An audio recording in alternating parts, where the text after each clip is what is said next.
오늘부터 마태복음으로 다시 돌아옵니다.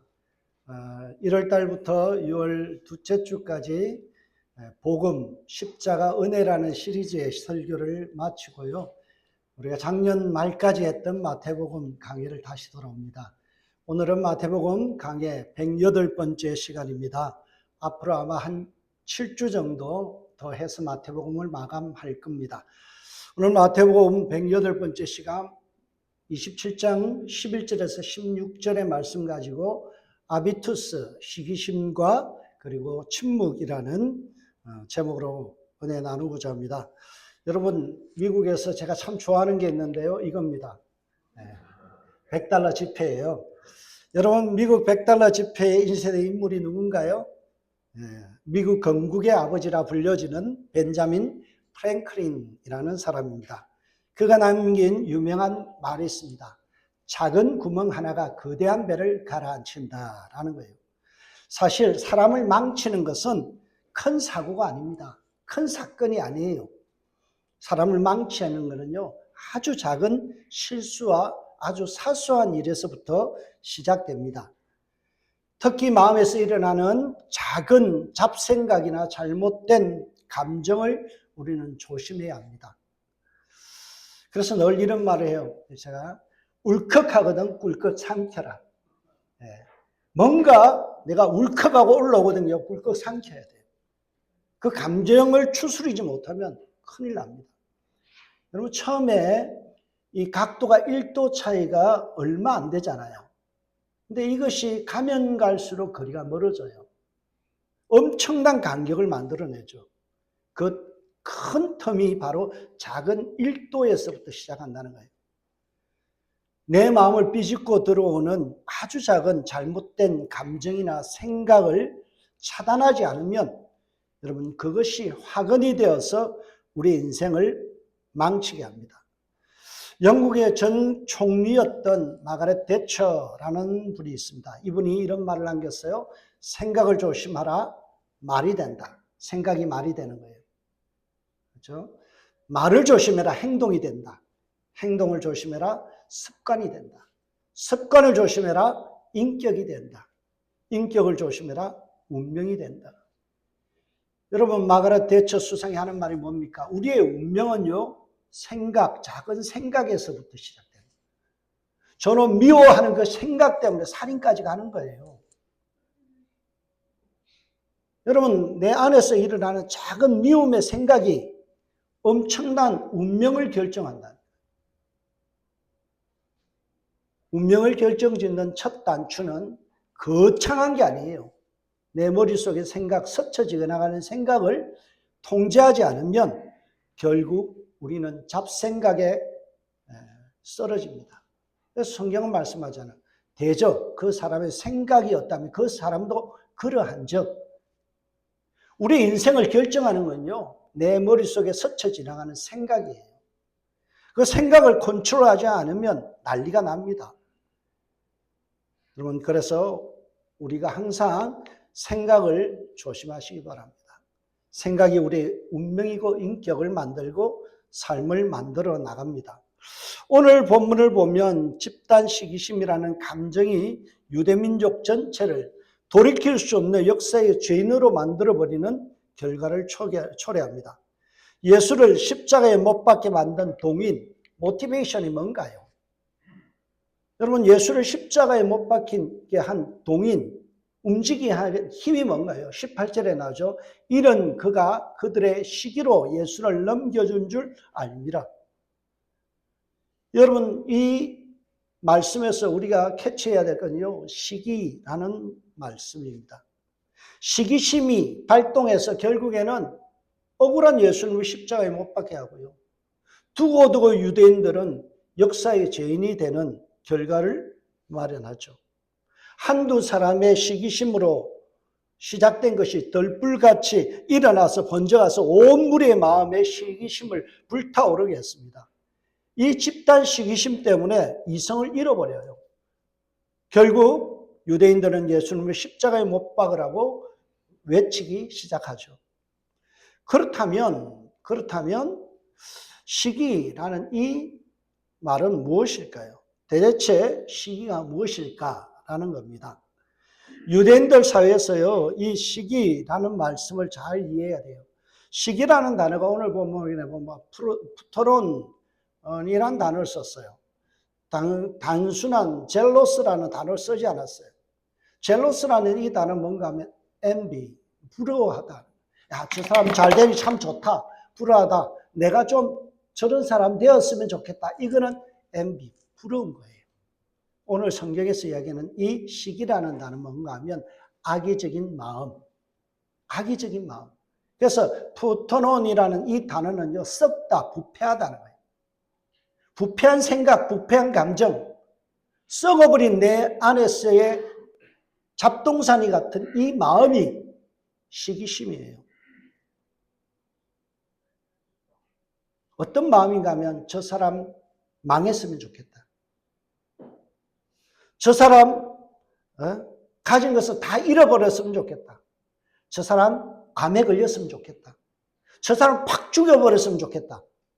이게 뭔가 하면 성경이 말하고 있는, 오늘 본문이 말하는 시기심이라는 거예요. 내가 갖지 못하였으니까 저 사람도 못 가져야 된다. 저 사람이 인정받으니까 싫은 거예요. 그래서 부러운 게 아니라 그 사람을 끄집어 내리고 싶은 마음, 망하게 하고 싶은 마음, 이걸 오늘 성경은 악의적 시기심이라고 해야 합니다. 유대인들 마음에, 특히 대제사장과 이 장로들 마음속에, 사회 리더라는 사람들의 마음에 뭐가 자리 잡고 있어요? 부패한 악의적인 시기심이 자리 잡고 있었다. 시기심은 나병과 같이 스스로를 썩게 만듭니다. 나병 환자들 보세요. 살이 썩어 문드러지잖아요. 근데 그것이 아픈 줄 몰라요.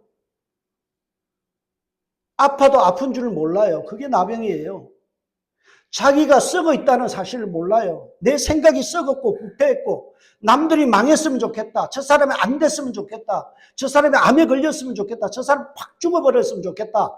이 마음이 시기심이라는 것을 우리가 인지하지 못하고 있다는 거예요. 그게 하나님 앞에 죄라는 사실을 몰라요. 여러분 야고보서 3장 14절에서 16절에 보면 그러나 너희 마음속에 독한 시기가 있다고 그러죠. 이 시기심이 어떻다고 이야기해요? 땅 위의 것이요, 정욕의 것이요, 귀신의 것이니. 여러분 마음속에 누군가가 망해야 되겠다. 저 사람 꼴도 보기 싫다. 저 사람 죽어야 되겠다라는 마음을 품는 순간 누구에게 노예가 됐다고요? 귀신의 노예가 됐다는 거예요. 사단 마귀에게 놀아난다는 겁니다. 이걸 모르니까 내 마음속에 남을 미워하고 헛되고 저 사람 망했으면 좋겠다는 그 악한 마음을, 독한 마음을 갖다가 그대로 유지하는 거죠. 그래서 시기심에 대해서 잠언 14장 30절 보세요. 평온한 마음은 육신의 생명이나. 그래서 우리 그리스도인이 하나님 주신 것은 평강의 마음이잖아요. 평안한 마음이잖아요. 생명과 평안이라고 그랬잖아요. 그런데 우리가 누려야 될 이걸 안 누리고 사단 마귀한테 완전히 사로잡혀서 시기의 마음을 갖고 있으니까 어때요? 뼈가 썩게 하는 거예요. 뼈를 썩게 하는 거예요. 내 마음이 썩어 문드러지는 거예요. 내가 고통받는 거예요. 내가 힘든 거예요. 사사건건 부딪히고 사사건건 믿고 충돌하는 거예요. 왜 그럴까요? 내 마음에 잘라내야 될 이 시기심. 남이 망했으면 좋겠다. 저 사람 죽었으면 좋겠다. 저 사람 꼴도 보기 싫다는 그 시기심이 결국에는 뭐라고요? 내 뼈를 썩게 한다는 거예요. 나를 망치는 거라는 거예요. 그래서 남을 미워하지 마세요. 시기하지 마세요. 그러면 내 뼈가 썩어요. 나를 망치는 일이라니까요. 그러니 어떻게 해야 돼요? 평온한 마음을 가지세요. 주님의 평강이 내 마음을 주장하도록 내 안에 평강으로 넘쳐야 돼요. 여러분, 바울은요, 고린도전서 3장 3절을 통해서 시기심은 육신에 속한 것이다 그러면서요, 뭐라고 이야기하는가 하면 이 시기심은 우상숭배나 음행이나 이거하고 동격이래요. 여러분, 우리는요, 음행한 사람 보면 욕을 해요. 아, 저 사람 저질이라고 그래요. 누군가 투기하고요, 그 다음에 당을 지어서 뭔가 그룹을 만들어서 교회를 힘들게 하면 저거 참 나쁜 사람이다 그러잖아요. 근데 내 마음속에 일어나는 이 시기심, 독한 시기심을 그건 대수롭지 여기지 않죠. 그게서 마귀 짓이고요. 그게 하나님 보시기에는 육신에 속한 거예요. 심지어는 그런 말이에요. 구원에서 멀어진다고 그래요. 그래서 성령 충만하지 못한 사람, 육신에 속한 사람의 모습 속에 시기심, 질투와 시기심이 있다. 당을 짓는 것, 이런 것들이 다 동격이라니까요. 음행과 이런 것들이 다 동격으로 나와요. 여러분, 내 마음의 감정이 남을 죽이는 것, 음행하는 것만큼 나쁘다는 사실을 우리가 알고 지내야 돼요. 그래서 그리스도인은요, 어떤 마음이 있어도, 어떤 생각이 있어도 그것을 악의적인 시기심으로 발전하는 것을 차단시켜야 돼요. 내 마음에 누군가 밉다 그러면요, 울컥하고 올라가서 꿀꺽 삼키세요. 말하고 싶은 거 하지 마세요. 쏟아내지 마세요. 그 쏟아내면 내 뼈가 상해요. 내 뼈가 마르기 시작해요. 내가 죽어나는 거예요. 여러분, 소크라테스, 우리가 잘 알죠? 너 자신을 알라라는 말로 아주 유명한데요. 그 소크라테스의 제자였던 안티스테네스라는 사람이 이런 말을 해요. 시기심은 영혼의 녹이다. 녹이 철을 갉아먹듯이 시기심은 인간의 내면에서부터 미치게 만들고 파멸시킨다. 여러분, 남이 미흡잖아요. 남이 잘 된 거 배 아프잖아요. 남이 인정받는 거 배 아프잖아요. 남이 잘 되는 거 보면 시기심이 나잖아요. 부러운 게 아니라 저 사람 뭔가 가다가 그냥 넘어졌으면 좋겠다. 사업 망했으면 좋겠다. 이런 마음이 뭐라고요? 내 영혼의 녹이라니까요. 나를 미치게 만들고 파멸시킨다니까요. 오늘 성경에서 이야기는 붙어놓은 이 시기라는 것이 바로 우리의 영혼의 녹이라는 것을 여러분 꼭 기억하세요. 여러분, 녹긴 칼 아무짝에 쓸모없습니다. 홈이 연장이잖아요. 좋잖아요. 낫이 좋잖아요. 근데 녹 썰어보세요. 아무짝에 쓸모없어요. 내 영혼에 시기심이 가득하면 하나님 보시기에 쓸모없는 인생이 된다니까요. 그래서 우리는 무슨 일이 있어도 이 시기심, 남이 망해야 되겠다. 남이 안 됐으면 좋겠다. 저 사람 죽었으면 좋겠다는 이 마음은 여러분 마음에서 추방하시기 바랍니다. 여러분, 집단 시기심의 위력이 얼마나 사회를 병들게 하는지 오늘 본문에 이야기합니다. 11절 보세요. 예수께서 총독 앞에 섰음에 총독이 물어 이르되 내가 유대인의 왕이냐? 예수께서 대답하시되 내 말이 옳도다 하시고. 여러분, 여기에 보면 예수님이 총독 앞에 섰다는 거예요. 재판대 앞에 섰어요. 예수님 무슨 잘못을 했어요? 예수님 평생 못 먹는 사람 먹이시고요. 가난한 사람들 도와주고요. 병자 치료해 주고요. 좋은 말씀해 주시고요. 위로해 주시고 긍휼히 여긴 게 다인데 그 좋은 예수님을 갖다가 재판대 앞에 섰어요. 이 말은 수를 했다는 거예요. 고발했다는 거예요. 시기심에 병들면요, 생터집을 잡는 거예요. 그래서 쓸데없이 아무 이유도 없이 미워하고 아무 이유도 없이 시기해서 어떻게 해요? 고소하는 거예요. 지적하는 거예요. 그래서 구원자이신 예수님을 재판대에 세우고 의인을 죄인 취급으로 하고요. 총독을 조종하려 들죠. 여러분, 이 시기심에 사로잡힌 군중들은 세상 권력의 정점에 있는 총독도 꼼짝 못하도록 만들어서 총독을 조종하려 들어요. 총독을 꼭두각시로 만들어 그렇게 자기들이 마음대로 조종하려는 거예요. 여러분, 이 시기심이 얼마나 폭력적인지를 알아야 돼요. 시기심이 우리를 폭력적인 사람으로 만듭니다. 잠언 27장 4절을 쉬운 성경으로 보면 잔인함은 분노에서 나오지만 가장 잔혹한 폭력은 시기심에서 나온다. 분노는 불길 같아서 곧 꺼지기도 하지만 시기심은 은밀히 칼을 갈기 때문이다. 여러분, 우리가 잔인한 분노 있잖아요. 확 화를 내는 거. 이거는요, 시간 지나면 가라앉아요. 하루 종일 화내다가도요, 저녁 되면 잘 때 되면 자요. 그런데 시기하면요, 죽어두고 꿈속에서도 칼을 갈고 있어요. 여러분, 이전에 보니까 그런 사람들이 있다고요. 오늘 주일 나와서 저 사람에게 한 방 먹이기 위해서 이 말을 준비하고 저 말을 준비하고, 저 사람 저렇게 말하면 내가 이렇게 받아쳐서 저 사람 한 방 먹여야지. 그걸 다 계산하고 오는 분이 있더라고요. 참 머리도 좋으셔요. 아주 치밀해요. 여러분, 시기의 노예가 되면요, 마음속에 칼을 가는 거예요. 그래서 이 시기를 우리는 추방해야 됩니다. 분노보다 무서운 게 시기심이에요. 악의적인 시기심이 얼마나 무서운지 알아요. 폭력적으로 돌변시켜서 시기심의 노예로 만듭니다. 여러분, 이 점에 대해서 신학대전이라는 아주 신학적 깊이가 있는 책을 썼던 토마스 아퀴나스라는 위대한 신학자가 있습니다. 이분들이 그 중세 종교개혁 이전에서요, 종교개혁의 물꼬를 텄던 사람이 토마스 아퀴나스 같은 사람. 이분이 뭐라고 이야기하는가 하면요, 시기심은 타인의 행복을 파괴하려는 적극적인 적대감과 폭력으로 반드시 이행된다. 시기심이 뭘 가져온다고요?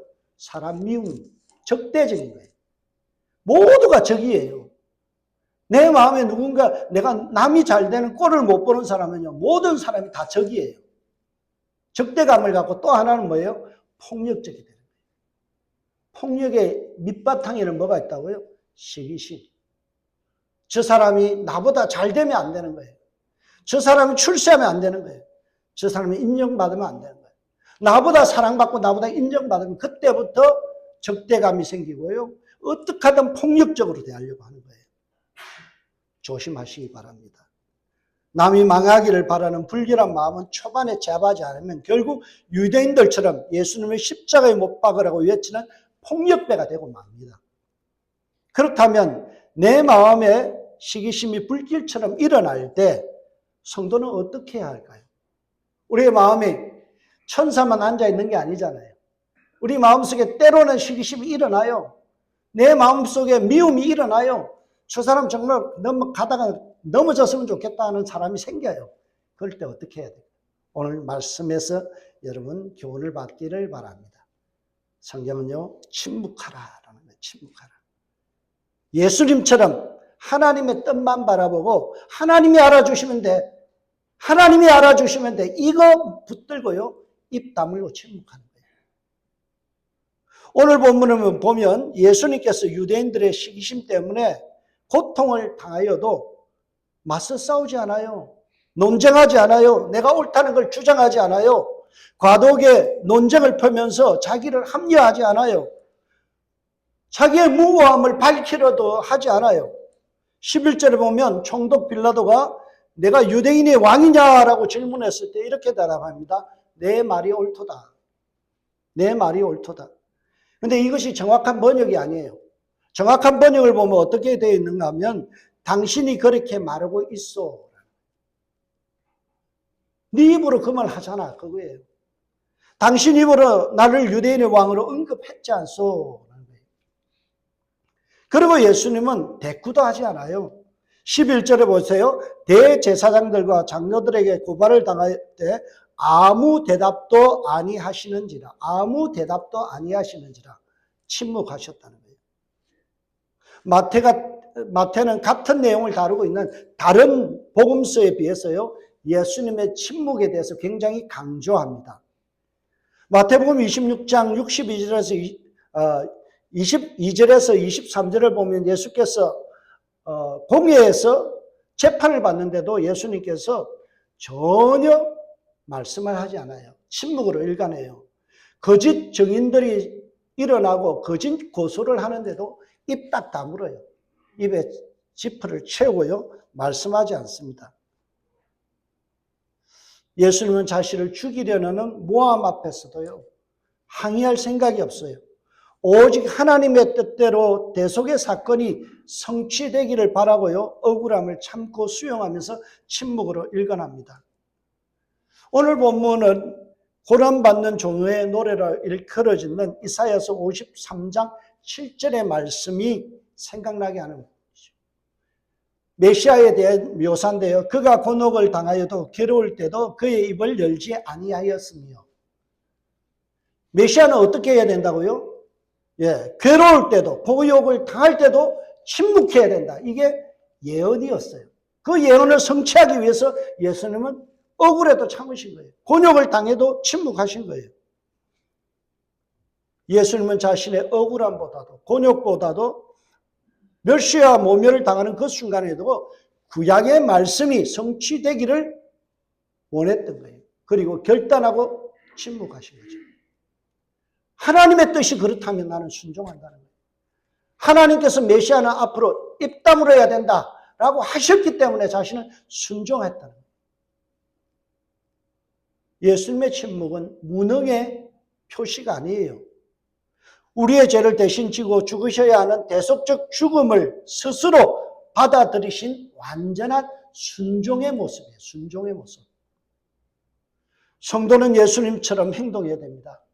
우리가 주기도문의 말씀 있잖아요. 제가 아침마다 주기도문을 풀어서 기도하는데요. 40분이 걸려요. 주기도문만 풀어서 기도해도 40분이 걸려요.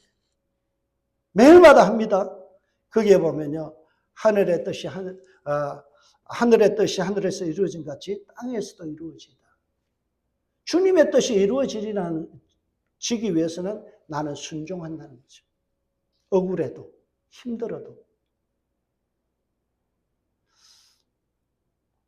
여러분, 시기심에 대항하여 자기의 가장 강력하게 항의 표시로 할 수 있는 건 뭐예요? 침묵이라는 거예요. 여러분, 침묵이 뭔가요? 침묵이 뭔가요?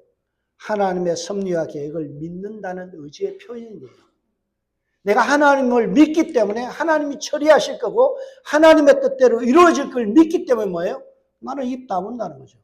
굳이 떠들 필요 없고 나의 결백을 밝힐 이유가 없다는 거예요. 사람이 뭐라 그러는지 나는 하나님께서 알아주시면 된다. 하나님께서 다 하나님의 뜻대로 이루어 가실 거기 때문에 왈가왈부하지 않겠다. 그거예요. 여러분, 예레미야가 3장 26절 보세요. 사람이 여호와의 구원을 바라고 잠잠히 기다림이 좋도다.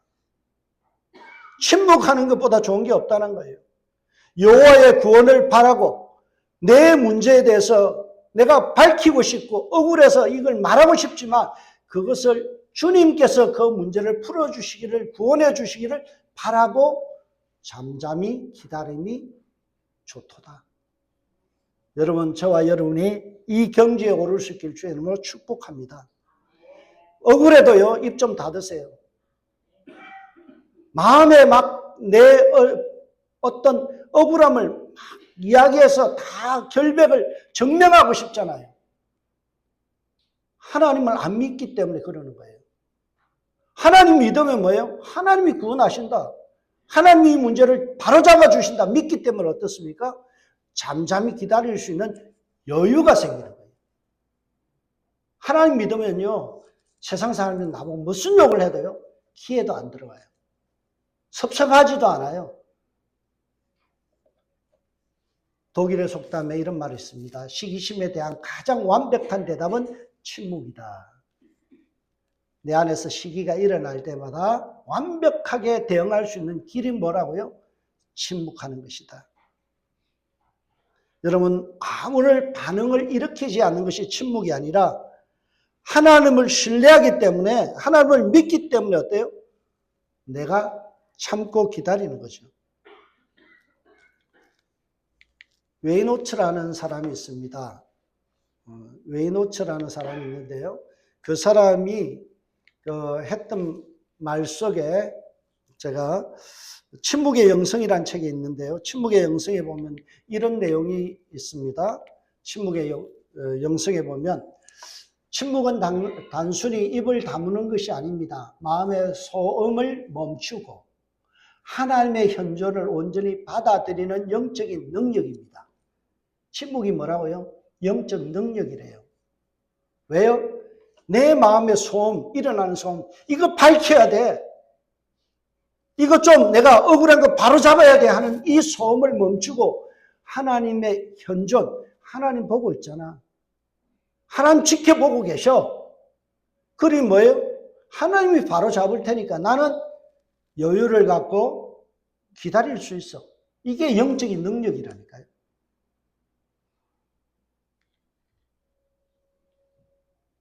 적들의 공격 앞에서도 말로 대받아치지 말고 침묵할 수 있는 지혜를 갖길 주의 이름으로 축복합니다.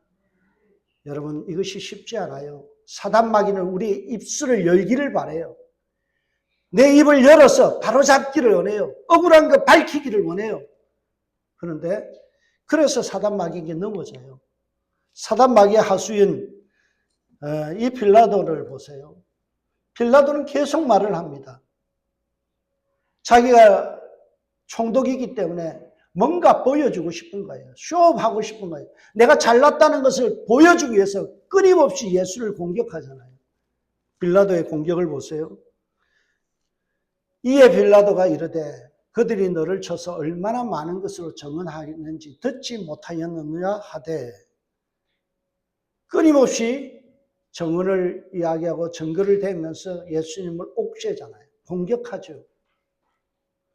여러분, 예수님이 빌라도에게 잘못한 게 뭐 있어요? 빌라도에게 예수님이 잘못한 거 1도 없어요. 그런데도 뭐예요? 자기 위신 때문에, 자기 명예 때문에 억울한 예수님을 끊임없이 공격해요. 그러나 예수님은 요지부동으로 침묵하십니다. 예수님의 방어를 보세요. 한마디도 대답지 아니하시니. 여기서 예수님의 아비투스, 습관이 나와요. 습관. 여러분, 아비투스란 말에서 나온 게 habit, 습관이란 말이에요. 아비투스란 말은 습관적 행동, 일정한 방향을 갖는 마음, 일정한 방향으로 행동하는 몸의 통합을 아비투스라고 이야기해요. 여러분의 아비투스를 살펴보세요. 여러분의 습관과 여러분의 행동을 보세요. 일정한 방향으로 내 마음속에 품는 마음을 보세요. 어떤 누군가가 나를 공격해 올 때, 어떤 누군가가 나를 모함할 때, 내 속을 뒤집어 놓을 때 여러분의 습관이 어떠나요? 대받아 치십니까? 옳은 것을 바로잡기 위해서 사사건건 그 문제를 밝히기를 원하나요?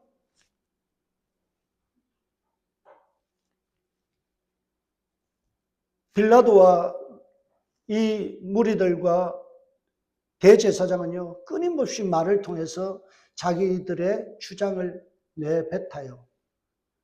근데 예수님의 일관된 습관이 뭐예요? 아비투스가 뭔가요? 침묵이에요, 침묵. 하나님을 신뢰하기 때문에 침묵하는 거예요. 이런 예수님의 침묵의 모습을 보면서 총독은 예수님의 이 비범한 모습을 보고 놀랍니다. 그래서 14절에 보면 총독이 크게 놀라워하더라. 이 영어로 보면 스톡이라고 되어 있어요. 스톡. 완전히 얼어붙었다는 거예요. 한 방 먹은 거예요. 총독이 예수님을 끊임없이 공격하고 막 신문하고 질책했는데 결국에는 경직된 사람은 누구라고요? 총독이 완전히 스톱, 완전히 얼어붙었다는 거예요. 한 방 되게 먹은 거예요. 말하는 사람이 센가요? 침묵하는 사람이 센가요? 침묵하는 사람이 센 거예요. 내가 말을 많이 한다는 것은요, 내가 하수다라는 거예요. 내 인격이 얕고 내 내공이 얕은 사람은 끊임없이 말을 해요.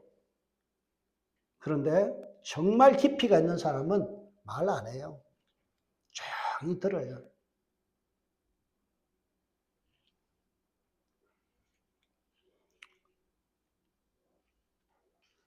예수님은 하나님을 신뢰하기 때문에 침묵할 수 있는 여유가 있었죠. 되려 예수님의 이런 비범한 침묵 때문에 빌라도가 예수가 무죄라는 사실을 발견하죠. 그저 부패한 성전 체제에 가차없이 공격을 하는 예수님, 그 모습에 속에서 뒤틀린 이 대제사장과 장로들이 흠도 없는 예수님을 괜히 흠집내서 그래서 억울하게 재판을 걸어왔다는 것을 빌라도도 알게 된 거예요. 빌라도가 보기에는 예수님이 결코 체제를 전복시키는 혁명가가 아니었어요. 그래서 빌라도는 예수님을 살릴 방도를 찾아내죠. 그가 예수를 살릴 묘수로 활용한 게 뭔가요? 그게 바로 전례라는 겁니다. 유대사에서는요, 명절 6월절이 되면 무리의 청원을 받아들여서 죄수한 사람을 풀어주는 전례가 있었던 거예요. 그런 전통이 있는 거예요. 그 전례를 가져와서 빌라도는 은근히 무리들이 예수를 놓아주기 바랍니다 라는 말이 나오기를 기대했던 거예요. 그래서 무리들에게 질문하죠. 바라바와 예수 중 너희는 내가 누구를 놓아주기를 원하느냐? 그러나 무리들은 죄 없는 예수님 대신 흉악한 죄수 바라바를 놓아달라고 요구합니다. 마태복음은 단순히 유명한 죄수라고 되어 있는데요. 마가복음에는 밀란을 꾸리고 밀란 중에 살인하고 체포된 자라고. 여러분, 선량한 예수님과 사람 죽인 살인자하고 누굴 풀어주는 게 정상적인 생각인가요? 예, 예수님을 풀어달라고 그래야죠. 정상적인 사람이라면 예수님 풀어주세요 해야 되는데 이 마시간 이 사람들이 어떻게 해요? 예수님 대신 바라바 풀어달라는 거예요. 시기심에 붙들리게 되면 바른 판단을 못합니다. 시기심의 노예가 되면요, 억울한 사람을 죽여서라도 내 분풀이를 하고 싶은 거예요. 근데 하나님께서는 꿈을 통해서 죄악을 자행하는 짓을 스탑해라. 하나님께 사인을 보이죠. 총독이 재판석에 앉았을 때에 그의 아내가 사람을 보내어 이르되 저 옳은 사람에게 아무 상관도 하지 마옵소서. 오늘 꿈에 내가 그 사람으로 인하여 얘를 많이 태웠나이다 하더라. 여러분, 빌라도의 아내가 예수님의 무죄를 꿈을 통해서 하나님의 계시를 보고는 어때요? 손도 대지 마라 그래요. 성경에서 꿈은 어떻습니까? 하나님의 계시의 어떤 통로로서 기록됩니다. 마태복음의 요셉의 꿈, 그리고 동광박사의 꿈 이야기가 나오죠. 꿈은 하나님의 계시의 통로였어요. 그래서 계시를 통해서 뭘 보여줬어요? 예수님 무죄하다라는 걸 보여줬어요. 그런데 부패한 인간은요, 하나님의 뜻보다 시기심에 치중하게 됩니다. 대제사장과 백성의 리더인 장로들은 무리를 선동하여 구원자이신 예수님을 죽이려고 한층 교묘한 수를 부립니다. 그게 바로 대제사장들과 장로들이 무리를 권하여 바라바를 놓아달라 하게 하고 예수를 죽이자 하게 하였더라. 여러분, 여기에 보면 무리를 권했다라고 얌전하게 표현되어 있는데요. 페이도라는 말은 구슬려 유도하다. 마가복음에서 이거는 충동질하다 그렇게 되어 있어요. 시기심에 눈먼 사람은 어떻게 해요? 남이 망하기를 충동질해요. 얼마나 못된 사람들인가요? 그래서 이 충동질해서 어때요? 사람을 세뇌시켜요. 이걸 전문 용어로 뭐라 그래요? 가스라이팅이라고 그러죠. 가스라이팅. 사람을 세뇌시키는, 감정적으로 세뇌시켜서 꼼짝 못하게 만드는 걸 가스라이팅이라고 그러죠. 대제사장과 무리들에게 가스라이팅 당한 이 무리들이요, 어떻게 됩니까? 예수를 십자가에 못 박으라 라고 이야기하죠. 올바른 판단을 내리지 못하는 무리들, 그리고 그것을 지켜보면서 인기에 연연해서 예수님을 십자가에 못 박으라고 내어주는 빌라도. 죄의 영향력이 얼마나 큰지를 봐야 돼요. 죄는요, 비상식적인 인간으로 전락시켜버립니다. 멀쩡한 사람이 시기심이 안에 들어오면요, 비정상적인 사람이에요. 저 사람이 왜 저래? 멀쩡했던 저 사람이 왜 저래? 왜 그런 줄 아세요? 마음속에 시기심, 부패한 마음이 있기 때문에. 이에 비해서 예수님은 비정상적인 세상 속에서도 비정상적인 사람을 구원하시는 사역을 계속하십니다. 예수님 대신 살아난 사람이 누군가요? 네? 바라바. 바라바 뜻이 뭔지 아세요? 아버지와 아들이라는 거예요. 바라바는요, 살인을 했다는 말은 사단 마귀의 아들이었어요. 근데 예수님은 하나님의 아들이잖아요. 하나님의 아들 메시아가 살인자, 마귀의 자녀였던 이 바라바를 생명을 구출해내는 이 복음의 원리를 몸소 보여주신 거예요. 하나님의 대조를 통해서요, 참 사단 마귀의 아들인 바라바를 구원하기 위해서 하나님의 아들 예수를 대신 죽이는 일을 담당하신 거예요. 죄인은 살고 의인은 죽는 이 복음의 핵심 원리를 오늘 본문에 이야기하는 거예요. 빌라도는 밀란이 일어날까 해서 소심한 항의의 표시로 물에다가 손을 씻죠. 그러면서 이 사람의 피에 대해 나는 무죄하니 너희가 당하라 라고 이야기 선언합니다. 어마어마한 책임 전가를 하죠. 근데 무리는 어떻게 합니다? 어떻게 하는지 보세요. 그 피를 우리 자손에게 돌릴지어다. 참 무식하면 용감하다고 대단하게 뻔뻔하게 죄에 대한 값을 자기들이 치르겠다고 이야기합니다.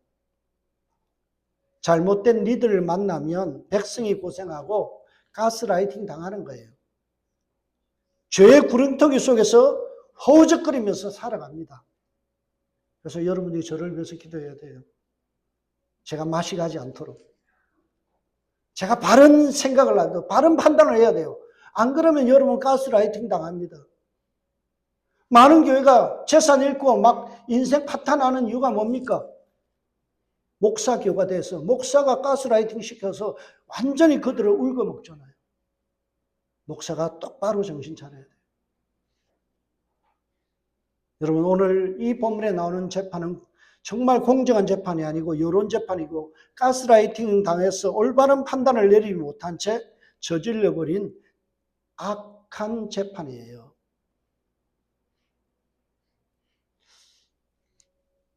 여러분 섹스피어의 말이 저는 늘 생각납니다. 섹스피어의 시집 소네트에 보면 94번의 마지막 줄에 이런 말이 있어요. 제가 늘 인용하는데요. 가장 달콤한 것이 그의 행동에 따라 가장 시큼하게 변하는 법. 썩어 문드러진 백합은 잡초보다 훨씬 더 고약한 냄새를 풍긴다. 썩어 문드러진 백합은 잡초보다 훨씬 더 고약한 냄새를 풍긴다. 그럼 이 말 흔히 그렇게 하죠. 장미가 썩으면 더 악취를 낸다. 이렇게도 사람들이 이야기합니다. 이 말의 출처는 섹스피어의 소네트 94번에 있는 말씀이에요. 백합은 잡초보다 훨씬 더 고약한 냄새를 풍긴다. 이 말의 뜻이 뭔가요? 종교가 썩으면 더 악취를 낸다. 종교가 시기심과 결탁되면 정말 상상도 할 수 없는 억울한 사람을 죽이고 사람을 가스라이팅하고 죄를 범하도록 유도한다는 겁니다. 리더가 올바른 판단을 내리지 않으면 선량한 자들이 심각한 피해를 입어요. 사단은 이러한 짓을 획책합니다. 성도들의 마음속에 시기심을 심어두고요. 목사의 마음속에 시기심을 심어두고요. 장로님들의 마음속에 시기심을 집어넣어요. 그래서 교회 리더들이 썩으면 어떻게 돼요? 악취가 나는 겁니다.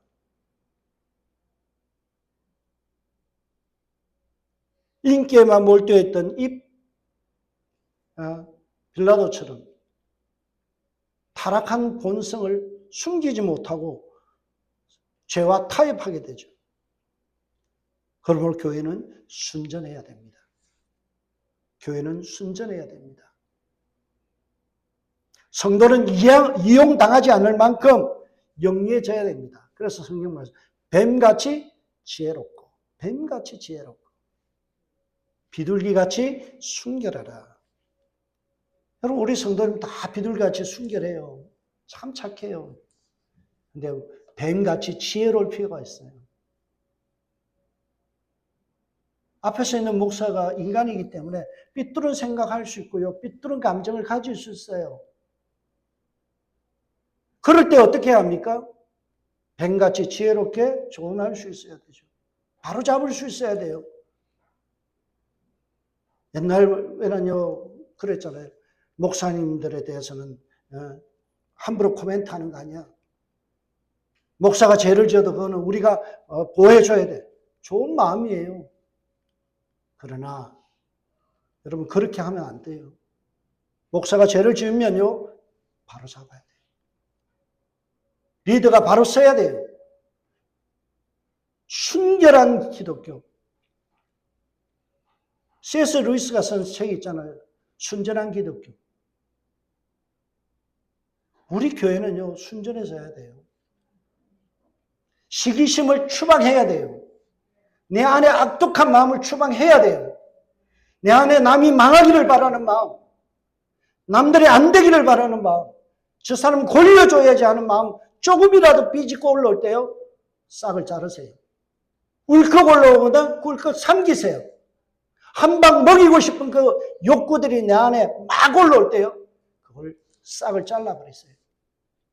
침묵하세요. 예수님처럼 침묵할 수 있는 영성을 갖기 바라요. 침묵은 하나님을 신뢰하는 거예요. 하나님의 개입을 믿기 때문에 어때요? 더 이상 내가 말하지 않는 거예요. 저와 여러분의 속에 뱀같이 지혜롭고 비둘기같이 순결한 영성이 자리 잡기를 바라요. 여러분의 마음속에 시기는 추방되고 침묵이 찾아오는 이 한 주간 되시길 주의 이름으로 축원드립니다. 기도하겠습니다. 하나님 감사합니다. 오늘도 하나님의 귀한 말씀 붙들고 함께 고민합니다. 부족한 종이 말씀을 전했사오니 꼭 필요한 말씀만 머리에 기억되게 하시고 불필요한 말씀은 다 기억해서 삭제시켜 주옵소서. 오로지 주님의 뜻만이 이루어지는 우리 은샘교회 되게 하여 주옵소서. 하나님 침묵의 영성을 갖게 하여 주옵소서. 조용히 주님을 잠잠히 바랄 수 있는 지혜를 갖게 하여 주옵소서. 깊은 영성의 생활로 들어가는 저희들 되게 하옵소서. 감사하고 예수님의 이름으로 기도합니다. 아멘.